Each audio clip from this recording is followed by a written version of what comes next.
Нийслэлийн 9 төргийн 204 хороонд 1900 орчим хэсгийн ахлагч ажиллаж байна. Тэдний төрийн үйлчилгээний ажилтан болгох асуудлыг нийслэлийн иргэдийн төлөөлөгчдийн хурлаар хэрэгжсэн. Ингэснээр хэсгийн ахлагч нар төрийн албан хаагчийн шалгалт өгөхийн зэрэгцээ илүү ёс зүйтэй ажиллах шаардлага тавигдах юм байна. За энэ айл руу нэг орно. Жишээ нь одоо ингээл явдгийн шүү дээ. Сайлгал. Сайн цэцэг Чингэлээ дүүргийн 12 дугаар хороонд хэсгийн ахлагчаар ажиллаад 2 жилийн нөрөг үзжээ. Тэтгэврт гарахад нийгмийн даатгал нэн чухал учир гэрээтэй чамаагүй ажил хийж шимтгэл төлөх шаардлага гарсан.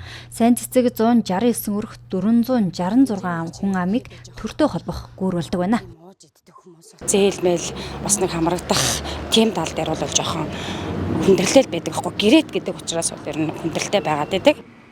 Нэг хэсгийн ахлагч гэр хороололд дунджаар 200-аас 250 өрх, орон суц хороололд 250-аас 300 өрх хариуцсан төрийн бодлого шийдвэрийг иргэдэд хүргэдэг. Тэгвэл иргэд хэсгийн ахлагч нараар төрийн үйлчилгээг дамжуулан авахдаа хэр сэтгэл ханамжтай байдаг талаар байр сууриа илэрхийллээ.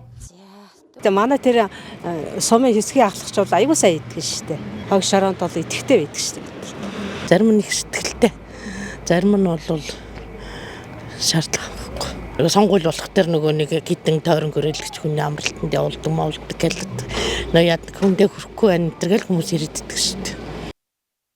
Хэсгийн ахлагч нарын урамшууллыг 200,000 төгрөгөөр нэмэгдүүлж 1,200,000 хүргэсэн. Сүүлийн жилүүдэд хэсгийн ахлагч нарын нас залуужиж боловсрол мэргэжлийн хувьд ч агсан үзүүлэлт гарчээ. Тодорхойлбол 80 гаруй хувь нь 50-аас доош насныхан болсон байна. Иймээс төрийн үйлчилгээг тогтвортой төргөн шуурхай хүргэх үүднээс хэсгийн ахлагч нарыг тогтвортой ажиллах боломж нөхцлөөр хангах нь нэн чухал. Ингийн тулд статусыг нь өөрчлөх шаардлагатай гэж үзсэн юм а. Төрийн албан хаагч болгосноор дагаад ажлын орчин нөхцөлж сайжрах боломж бүрдэх юм. Төрийн албан хаагч чиг тийм нийгмийн баталгаа хангамж юусоо байдаггүй. Хороон дээрээ ирээд суух өөрийн гэсэн одоо өрөө, ширээ сандал, техник хэрэгсэлч энэ хүмүүст байдаггүй. Тэгвэл хэсгийн ахлагч нарыг төрийн үйлчилгээний ажилтан болгосноор нөгөө талаар тавигдах шаардлага нь өндөрсөж илүү ёс зүйтэй байх үүрэг хүлээнэ.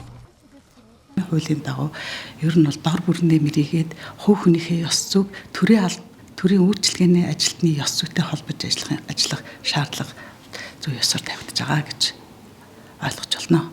Төрийн албаны үндэслэл гэдэг маань өөрөө нийтэд үйлчлэх, олон нийтийн эрх ашигын төлөө ажиллах, хувийн ашиг сонирхлыг хоёрт тавих, нийт эрх ашиг нэгт тавих энэ үндсэн гол зарчмыг бол байнга баримталж ажиллах хэрэгтэй.